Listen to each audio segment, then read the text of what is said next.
Hello tout le monde, j'espère que vous allez tous et toutes très bien. Aujourd'hui, Storytime, je vais vous parler de cette influenceuse qui m'a clairement blacklisté de sa vie. Et au vu de mon histoire avec cette personne, j'essaierai de vous parler un petit peu de la relation entre les différents influenceurs. Si jamais vous aimez les Storytime et que vous n'êtes pas abonné à la chaîne, je vous invite à le faire. Et en attendant, c'est parti. Alors évidemment, je vais pas vous donner le nom de cette influenceuse. Je vais juste vous dire que donc c'est une influenceuse qui traite principalement, on va dire que 90% du contenu de cette influenceuse, ça parle du soin de la peau, du soin visage, du soin corps, enfin du skincare, bref, voilà, de cosmétiques, et qu'elle a à peu près mon âge. Et elle est très peu présente sur YouTube, donc c'est pas une youtubeuse, hein, clairement. On s'est rencontrés donc de fil en aiguille, hein, c'est un petit peu comme ça que ça se passe, enfin en tout cas moi personnellement c'est comme ça que ça se passe quand je rencontre virtuellement ou pas des gens au niveau du milieu de l'influence.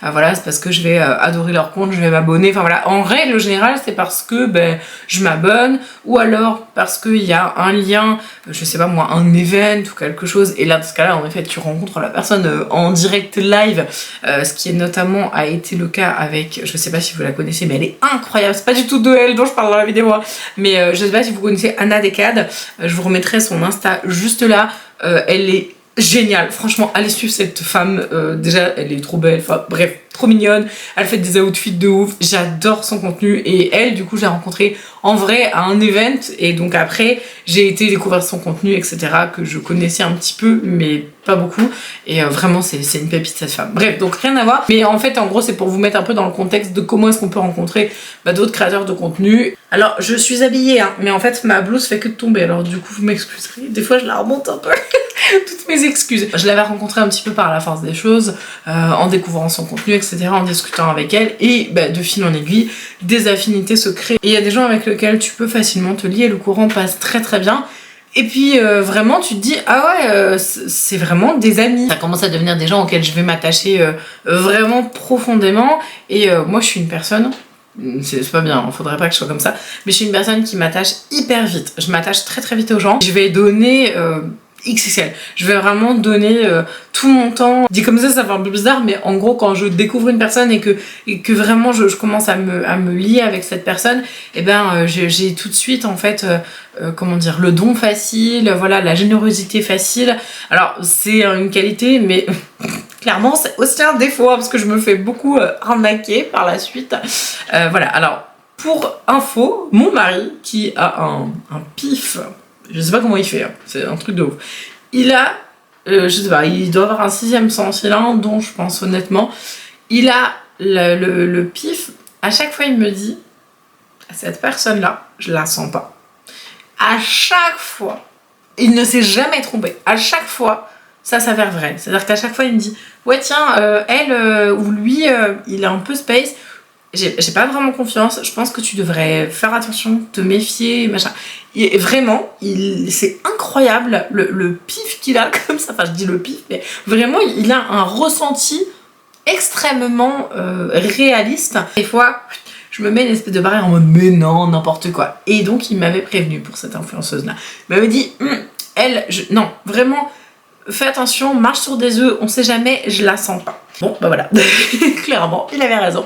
Donc je parle à cette personne de manière extrêmement régulière, on se confie plein de choses parce que il y a un moment, donc en plus, parce que au moment où j'étais en train d'échanger avec elle, je suis en train de me souvenir, au moment où j'échangeais avec elle, j'étais en train de me prendre le chou avec une de mes meilleures amies, d'ailleurs je pense que ça fera l'objet d'une storytime de comment j'ai détruit le mariage d'une de mes meilleures amies. D'ailleurs si jamais ça vous intéresse, mettez-moi mariage en commentaire, et voilà, comme ça je saurai que cette storytime vous intéresse, mais vraiment c'est chaud à raconter. Je pense qu'il faudra que je fasse venir une copine sur la chaîne pour qu'on raconte à deux. Bref, donc j'étais dans une période vraiment pas très fun en termes amical, j'étais vraiment en train de me prendre le chou donc avec cette meilleure amie, et donc cette influenceuse là qu'on va appeler Laura, voilà, on va l'appeler Laura parce que ça va me saouler. Donc elle s'appelle pas du tout Laura. Donc Laura était hyper présente, elle était tout le temps en train de m'envoyer des messages, vraiment mais en mode hyper bienveillant, et franchement elle a, parce que je dis elle avait, mais elle a toujours là, elle a une maturité incroyable, et vraiment, enfin pour moi ça faisait partie des personnes que j'admirais autant pour leur capacité à créer du contenu hyper engageant, très intéressant, avec une vraie recherche derrière. Enfin vraiment, pour moi, cette personne, elle était incroyable. Vraiment, j'aurais donné le bon Dieu sans confession, comme on dit. Et elle me donnait toujours des conseils extrêmement avisés, mais vraiment, enfin, c'est-à-dire que je lui parlais justement de ce qui se passait donc avec ma meilleure amie et tout. Et puis, elle était jamais dans la bagarre, elle était toujours en train de me dire, je pense que tu devrais faire comme ça. Enfin, bref, et tout était mesuré, tout était vraiment, enfin, j'étais extrêmement touchée qu'elle prenne le temps. Je me souviens, on a fait alors je suis sûre, des calls ensemble, parce qu'on a aussi voulu faire du contenu ensemble. Elle voulait m'épauler parce qu'elle avait plus d'abonnés que moi et donc elle voulait m'aider à me donner de la visibilité. Enfin, vraiment, mais la nana, mais adorable, gentille au possible, intelligente, qui te dit, bah ouais, moi j'ai réfléchi comme ça pour mes contenus parce que stratégiquement parlant, et puis en même temps les abonnés, voilà. Enfin, elle était génial, vraiment. Enfin, moi j'ai eu un attachement fou vraiment à Laura. C'est bizarre de l'appeler comme ça alors que ça s'appelle pas du tout comme ça. Bref, j'ai vraiment eu un attachement émotionnel très fort, professionnellement très fort. Et comme je vous disais, je donne généralement énormément de ma personne quand j'apprécie quelqu'un. Vraiment, mais je vais tout faire pour cette personne. Et vraiment, c'est un truc, faut que j'arrête de faire ça. Faut vraiment que j'arrête de faire ça. Parce que, voilà, il y a plein de personnes au niveau de l'influence qui, justement, m'ont grave, en fait, utilisé. Alors, pas tout le monde, hein, clairement, il faut pas non plus être là en mode je suis la pauvre petite demoiselle, tout le monde m'utilise. Ah, et meuf, hein, si jamais tout le monde t'utilise, c'est que tu veux bien aussi qu'on t'utilise. Donc, il y a un moment, on se remonte un petit peu les bretelles et on arrête de se plaindre. Bon. La meuf se fait un cours de psychologie dans sa vidéo. Je lui aurais donné vraiment le bon dos sans confession et c'était vraiment une personne avec laquelle je pensais très honnêtement qu'il allait se développer une amitié super forte, vraiment quelque chose de très profond en fait finalement. Et puis mon mari me disait mais attention, genre le mec warning, je la trouve bizarre. Je me disais mais pourquoi, enfin je comprends pas, elle est hyper gentille, voilà, elle est très intelligente, fais attention, ok, bon, bref. Laura a commencé à me parler en fait d'un autre influenceur, alors pareil, je vais pas le citer non plus, mais en gros, elle a commencé à parler d'un autre influenceur, alors, on se parlait de nos problèmes, donc elle me parlait de ses problèmes aussi, et donc elle me parle d'un autre influenceur, elle me dit, ouais, là, franchement, alors lui, mais je peux pas me le voir, enfin, elle était très mesurée dans ses termes, donc je suis même pas sûre qu'elle ait dit ça comme ça. Mais bon, là, c'est moi qui retranscris le truc, mais en gros, ouais, je peux pas me le voir. Si vous voulez, sa problématique, c'était, ouais, franchement, il me saoule, il me pique toutes mes idées, en fait. Elle dit, ouais, il poste, enfin, moi, je poste ça, il reposte ça. En gros, ça la stressait, quoi. Et moi, en tant que copine, je dis, ah ouais, c'est dégueulasse, pas cool, enfin, bref, du coup, je regardais les trucs, voilà, de cet influenceur, parce que du coup, là, c'était un mec, en l'occurrence, et donc, je regardais le truc de cet influenceur, je dis, ah ouais, c'est vrai, enfin, bref, en tant que copine, quoi, j'essaie de soutenir ma copine, bref. Voilà. Bon, je suis assez mitigée maintenant, enfin par rapport à cette problématique-là, je suis assez mitigée parce que très honnêtement, il y a tellement en fait de sujets, il y a tellement de thèmes qui se regroupent, de produits, enfin je veux dire, tu vas parler, je sais pas moi, d'un produit, je prends mon petit rouge à lèvres là, d'ailleurs si jamais ça vous intéresse, tout ce que je porte là, j'ai mis tout en barre d'informations, comme d'habitude quoi, mais en gros je vais pas dire, oui alors un rouge à lèvres Martine, alors je sais pas moi, il y a pas 15 000 façons de décrire le produit, voilà, mis à part ton ressenti qui est différent parce que c'est un produit cosmétique et donc la sensorialité fait que c'est différent en fonction de chaque personne qui l'utilise, etc. Mais t'as pas 15 000 choses à dire.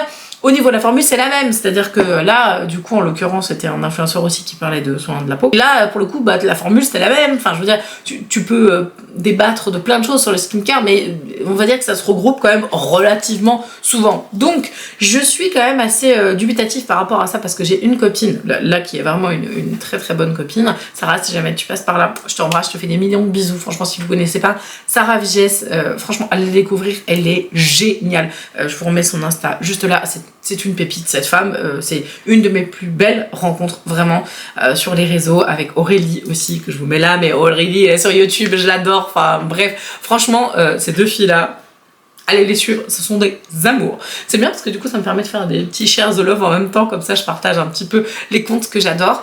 Et donc Sarah, elle a eu un souci justement avec une influenceuse, donc que je ne citerai pas encore une fois parce que je veux pas non plus la mettre dans la sauce, mais Sarah a eu un problème copyright, c'est même pas de copyright en fait, c'est que en gros il y a une influenceuse qui est venue presque l'insulter, enfin vraiment la harceler très très fort en disant ouais tu voles mon contenu, tu fais la même chose que moi. Donc j'ai vu l'autre côté, parce que bah Laura qui me disait ouais l'autre il me pique mon contenu, machin, n'importe quoi, enfin bref, alors que en soi c'était pas du tout, enfin pour avoir regardé du coup le contenu du mec, il ne piquait pas du tout le contenu de Laura, c'était on va dire très inspiré. Comme je disais, en même temps dans la création de contenu il y a des trucs qui se regroupent, c'est normal, surtout quand tu parles du même sujet. Et donc quand j'ai vu Sarah se faire un peu harceler par cette autre meuf qui était en train de lui dire oui t'es en train de me piquer mon contenu, machin, c'est n'importe quoi, au moins tu pourrais me citer, alors que clairement elle volait pas du tout son contenu et que Sarah, le thème de vidéo qu'on lui reprochait d'avoir copié entre guillemets, alors que pas du tout, et ben en fait elle le fait depuis des années, enfin je veux dire c'est clairement pas un truc nouveau sous le soleil, et en plus clairement c'est absolument pas un truc que l'autre a innové, genre ce thème de vidéo il existe depuis 1000 ans. Donc étant donné que j'ai vu ce qui s'est passé avec Sarah et cette meuf qui l'a un peu insultée, et que moi du coup j'étais là en mode je soutiens Sarah parce que bah, c'est ma copine, et ben du coup finalement quand Laura m'a parlé de ça, sur le moment j'ai fait ah ouais j'avoue dégueulasse, c'est pas cool de sa part, enfin bref j'ai essayé de la soutenir aussi, et finalement maintenant quand je retourne le truc je me dis ouais non, mais en fait c'est normal quoi, genre tout le monde pompe un peu les idées de tout le monde, enfin je veux dire rien de nouveau sous le soleil, c'est rare en fait quand t'es créateur de contenu et que t'innoves de ouf sur un truc, sur un thème, c'est quand même assez rare quoi. Mais vous savez les vidéos je juge que je fais avec les storytime, les anecdotes Sephora, où je juge du coup ce qui se passe, voilà, d'ailleurs j'ai fait une nouvelle vidéo, vous pouvez aller la regarder là si jamais ça vous intéresse, mais vraiment enfin si je vois des créateurs de contenu qui sortent des vidéos en mode je juge, ben je m'en fous en fait, enfin c'est pas que je m'en fous mais clairement enfin ça me fait une chaud une frappe, ah tiens c'est rigolo de voir un je juge sur une autre chaîne YouTube. Ben, au contraire, c'est génial. Si jamais ce contenu fonctionne du coup sur ma chaîne, mais qui fonctionne aussi sur la leur, ben, c'est hyper bien. Enfin, je suis contente pour eux, quoi. Moi, franchement, je suis pas une nana qui va aller crier au scandale en mode oui, problème de copyright. Enfin, bref. Donc, du coup, ça m'a saoulé cette histoire. Je vous ai dit, je voulais tout donner voilà, pour cette personne. Donc, on a fait du contenu ensemble. Donc, moi, franchement, j'ai été vraiment ravie. Elle m'a donné beaucoup d'aide. Elle m'a même donné 2-3 contacts très intéressants au milieu de l'influence qui m'ont permis, bah, du coup, d'agrandir mon carnet d'adresses. Parce que là aussi, c'est très compliqué. Ah là, mon dieu, les contacts professionnels, etc. en termes de milieu de l'influence, tout le monde se les garde en mode comme des rapaces, en mode ah tu toucheras pas à mon contact, c'est mon contact. Non mais en fait, calmez-vous les gars. Générosité les gars, c'est important. Donc elle avait été adorable avec moi et j'ai, à mon avis, fait une grosse erreur. Ouais, je pense que honnêtement, j'aurais jamais dû faire ça. Je me suis fait embaucher par une marque, mais ça fait longtemps maintenant, c'est plus le cas. Mais je me suis fait embaucher par une marque à l'époque pour être la directrice marketing. Alors c'est un titre un peu pompeux mais du coup c'était rigolo. Au niveau de cette marque, je m'occupais de l'influence, des partenariats notamment et aussi de la gestion de leurs réseaux sociaux. Donc évidemment c'est pas une directrice marketing qui fait ça, la directrice marketing fait beaucoup plus de choses, mais bref c'était le titre que j'avais dans cette boîte. Donc c'était une marque de soins pour le visage notamment, donc pour laquelle je travaillais. J'ai pas travaillé très longtemps pour cette gamme, mais voilà c'était une super expérience et je me suis dit ben, franchement c'est trop bien, j'ai la clé du coup pour cette gamme avec les partenariats, et ben je vais proposer à Laura de faire une collaboration avec eux, une collaboration rémunérée. Enfin pour moi c'était une évidence, enfin je veux dire c'était une amie, j'avais envie voilà de la soutenir, j'avais envie que ça se passe hyper bien, j'avais envie voilà qu'elle puisse faire son beurre parce que je connaissais son professionnalisme. D'ailleurs c'est une nana qui est extrêmement professionnelle et ça change rien du tout. Donc évidemment je propose le profil de Laura à mon chef, tout de suite il accepte direct en mode ah ouais ce serait trop bien de bosser avec elle et tout parce qu'elle est quand même un peu connue, ce serait génial, hyper bien, est-ce qu'on peut se faire un call, etc. Et là je pense que c'est là mon énorme erreur, elle m'a jamais expliqué mais je pense que c'est clairement ça. On fait un call et tout, voilà, elle teste les produits. Je pense, ça c'est moi qui suppute et mon mari aussi, donc peut-être que comme il a un bon feeling il me dit ça. Donc elle a testé les produits, elle a dû faire, je sais pas, quelques stories je crois, elle a pas fait de post, elle a fait quelques stories et c'est tout je crois il me semble. Et du coup la marque était hyper contente parce qu'ils ont eu pas mal de retours. Alors encore une fois ça c'est vrai que les retours, les marques, les retours ça c'est compliqué parce que du coup les influenceurs c'est pas des commerciaux, mais en tout cas là ça ciblait extrêmement bien son cœur de cible et donc Laura elle a fait pas mal de ventes donc ils étaient assez contents. Et du coup en fait au niveau de cette entreprise ils ont proposé quand même pas mal de choses et comme ils étaient vraiment à forte ambition évolutive au niveau de l'entreprise, ils se sont dit ah ce serait ouf qu'on puisse carrément créer la marque de Laura ou en tout cas lui créer un produit, enfin je me rappelle plus exactement, mais en gros ils voulaient vraiment s'engager avec elle et lui proposer bah, du coup des super opportunités. Moi j'étais tellement contente pour elle, enfin vraiment. Et entre temps Donc en parallèle de ça, j'ai aussi du coup la chance et l'immense chance de pouvoir travailler avec Pauline. Pauline, si jamais tu passes par là, énorme bisous, de travailler avec Pauline. Alors je dis travailler, mais il n'y a pas de rémunération, mais bon, c'est du boulot quand même, hein, voilà, clairement. Je travaille donc avec notamment donc Pauline, qui est donc une CM, voilà, notamment de parapharmacie, et donc justement on échange très régulièrement, et en fait j'avais proposé le profil de Laura à Pauline pour des collaborations rémunérées. Quand je vous dis que je m'implique vraiment à fond pour les personnes que j'apprécie, que j'aime, mais c'est pas du flan en fait, hein, vraiment, moi j'avais envie de lui donner tout ce que je pouvais lui donner, je voulais quoi, et je voulais même lui offrir plein de choses. C'est là que c'est un petit peu plus violent. Je voulais lui offrir des choses, vraiment concrètement, je voulais offrir des produits, je voulais la gâter en fait. Et donc je lui ai proposé, parce que c'est moi qui lui ai proposé, de faire un swap. Alors je sais pas si vous êtes familier avec le concept du swap, mais un swap c'est un échange de produits. J'en ai fait avec pas énormément de monde, mais j'en ai fait un petit peu. Et je le fais qu'avec les personnes que j'aime vraiment du fond du cœur. D'ailleurs j'aimerais trop faire un swap avec Aurélie. Ça me ferait trop plaisir. Je suis en train de penser à ça, pouf, ça m'est arrivé comme ça d'un coup. Ce serait trop cool. Et donc je lui ai proposé, donc j'ai proposé à Laura, je lui ai dit écoute, est-ce que tu veux qu'on fasse un swap ensemble, un swap beauté, ça me ferait hyper plaisir de te gâter, enfin vraiment j'ai trop envie de te faire un truc de ouf. Et j'ai donc commencé à dépenser plein de sous et à lui remplir un carton. Désolée pour mon petit bébé qui pleure. À chaque fois vous me dites, il y a le bébé qui pleure, ça me fait mal au cœur et tout. Vous inquiétez pas, je ne laisse pas mon bébé hurler comme ça, je suis pas une mère indigne, il est avec son papa, hein, vous inquiétez pas. Il a juste beaucoup de coliques et du coup c'est compliqué. Mais voilà, petite parenthèse, mais vous m'en parlez souvent, parce que c'est vrai que des fois il hurle dans le fond, mais voilà, le papa s'en occupe, tout va bien, vous inquiétez pas. Et donc je lui propose de faire ce swap, elle accepte avec grand plaisir. Je commence donc à lui acheter plein de trucs, vraiment je mets de l'argent dedans, ça me fait trop plaisir, je fais ce swap et je continue en fait en parallèle de lui écrire. Et il y a la proposition avec la marque avec laquelle je travaille qui lui fait cette proposition un peu plus engageante, etc. De on aimerait vraiment bosser avec toi Laura de manière beaucoup plus régulière et tout ça, et on voudrait que tu t'engages un peu avec nous. Et mon mari me dit, je pense qu'elle a eu très peur parce qu'elle a dû se dire que les produits étaient de bonne qualité mais que c'était pas non plus la folie, et qu'à mon avis elle s'est dit, enfin et qu'à son avis, là c'est mon mari du coup, et qu'à son avis eh ben, elle s'est dit oh là là, j'ai pas envie de m'engager là-dessus, c'est chaud patate, je préfère freiner des quatre fers, et donc elle a refusé la proposition alors qu'en en fait elle paraissait super emballée et tout, et donc d'un coup on sait pas trop ce qui s'est passé, pouf, comme ça en fait elle a dit non, en fait non merci, je veux pas faire le contrat, machin, et on sait pas ce qui s'est passé. Je ne saurais jamais, je pense que je ne saurais jamais. Et donc au niveau du job là, mon chef et donc son assistante me disent oulala, bah, on espère que ça va pas affecter tes relations avec Laura parce que bah, c'est trop bizarre, on s'y attendait pas. Je suis pas non, je pense qu'il y a aucun problème. Que nenni Marine, mon dieu, qu'est-ce que je me suis pas plantée là, pour le coup je pense que c'est réellement ça qui a eu l'impact.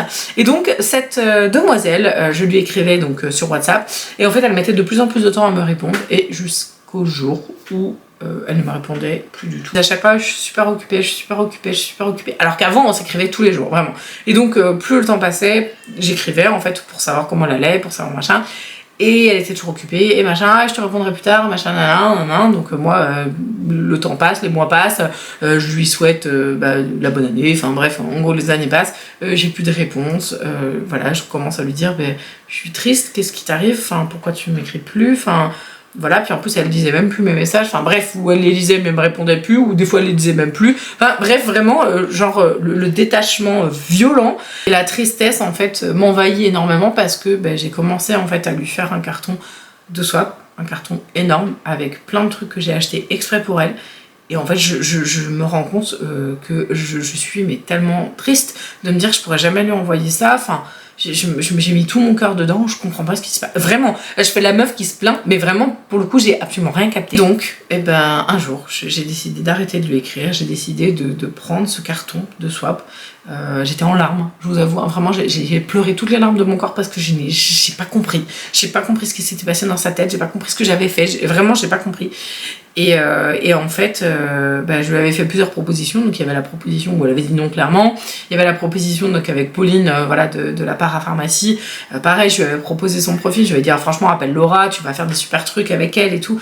Et mon mari me dit ouais, t'as peut-être un peu trop mélangé le professionnel avec. Enfin bref, je sais pas du tout ce que j'ai fait. Vraiment, je comprends pas. Et donc j'étais là en train de déballer mon carton de swap, en train de pleurer vraiment. Vraiment, j'étais mais hyper mal. et plus aucune nouvelle et puis machin. Et donc je me dis bah ça sert à rien, donc à chaque fois je regardais ses stories sur Instagram, mais ça me faisait souffrir. Je me dis mais pourquoi, enfin, et moi je l'aimais tellement cette personne, enfin bref. Et donc j'étais en train de regarder voilà cette story tout, et un jour je me dis bah Marine, désabonne-toi parce que vraiment ça sert à rien de te faire du mal. À chaque fois que tu regardes ses stories ça te fait du mal à chaque fois, donc désabonne-toi. Donc je me suis désabonnée, elle est restée abonnée à moi un petit bout de temps, et puis après elle s'est désabonnée aussi. J'ai fait mais je comprends pas, enfin bref, donc j'ai dû lui renvoyer un petit message en mode je comprends pas du tout ce qui s'est passé. Et un jour on s'est revus, enfin on s'est vus parce qu'en fait on s'était jamais vus physiquement. Un jour on s'est croisés et là j'ai absolument pas compris, et vraiment j'ai encore moins compris. Alors si jamais vous avez une idée, mettez-moi en commentaire parce que vraiment là je comprends pas. La journée presse Sephora, donc c'est un événement qui regroupe beaucoup de gens qui sont dans le milieu de la cosmétique, et donc j'ai fait une journée presse, et en fait elle était là. Et donc elle était là, on discutait. C'est d'ailleurs la journée presse où j'ai parlé avec Marion Camélon, d'ailleurs elle était juste à côté. Et en fait, donc elle est venue me voir, donc Laura est venue me voir. Et en fait elle est venue me voir comme si rien s'était passé. Vraiment, mais comme si rien. Donc ça se trouve en fait elle avait zéro problème avec ça, mais je ne sais pas. Et donc elle est venue, et puis elle me sort un grand sourire, mais pas du tout, vous savez, le sourire fake, hein. Le sourire vraiment bienveillant, genre « Hey, salut Marine, comment ça va ?» Mais vraiment comme ça. Et moi, j'ai répondu, je me suis cassée. Et c'est ma connerie, j'aurais pas dû faire ça, vraiment. Mais en fait, j'étais tellement triste que du coup, j'ai pas su comment réagir autrement. Donc en fait, je l'ai à peine regardé, je me suis cassée, vraiment. Et du coup, j'ai dû aller parler avec Marion, je crois, ou un truc comme ça. Vraiment, j'ai pas compris. Sarah était avec moi. Sarah la connaît, et du coup, elle m'a dit « Ah, ben, j'ai vu qu'elle est venue me parler. » Enfin bref, et je lui ai dit « Bah oui, mais je comprends pas. » À la journée presse suivante, je l'ai vue, et en fait je m'en suis voulu pendant quelques mois. J'aurais dû répondre à Laura, j'aurais dû lui dire, en fait j'aurais dû parler avec elle, j'aurais dû lui dire mais qu'est-ce qui s'est passé, pourquoi, genre qu'est-ce que j'ai fait quoi, bref. Et là, pour le coup, c'est moi, donc c'est très bien, voilà, je me suis repris la monnaie de ma pièce, mais j'ai toujours pas compris pourquoi. Je me suis approchée d'elle, c'était une masterclass, je l'ai vue, je me suis approchée d'elle, j'ai fait « Hey, salut Laura !» Et du coup, pareil, elle m'a fait la même chose, elle m'a regardé, et puis elle s'est cassée. Donc en fait, j'ai jamais pu avoir d'explication. Le monde de l'influence, c'est très criant de vérité. Si tu n'apportes pas assez, on va dire, à quelqu'un, et ben... voilà, il te sort de sa vie, et dans ce milieu, c'est tellement faux cul, c'est vraiment, enfin, c'est un truc de ouf. Bon, c'était une petite tranche de vie, j'avais envie de partager ça avec vous, et j'ai l'impression que ça m'a libérée d'un poids, en fait, d'en parler. Même si je vous ai pas dit son nom, parce que l'objectif, c'est pas que vous alliez la harceler et tout, parce que j'ai toujours énormément d'estime pour cette personne. Si jamais vous n'êtes pas abonné, vous pouvez le faire pour me soutenir, et puis vous pouvez mettre la petite cloche aussi pour avoir toutes les notifs. N'hésitez pas à mettre un petit pouce, un petit cœur, un petit truc, ce que vous voulez pour l'algorithme, ça fait toujours plaisir aussi. En attendant, je vous embrasse de tout mon cœur, et je vous dis à la prochaine. Ciao!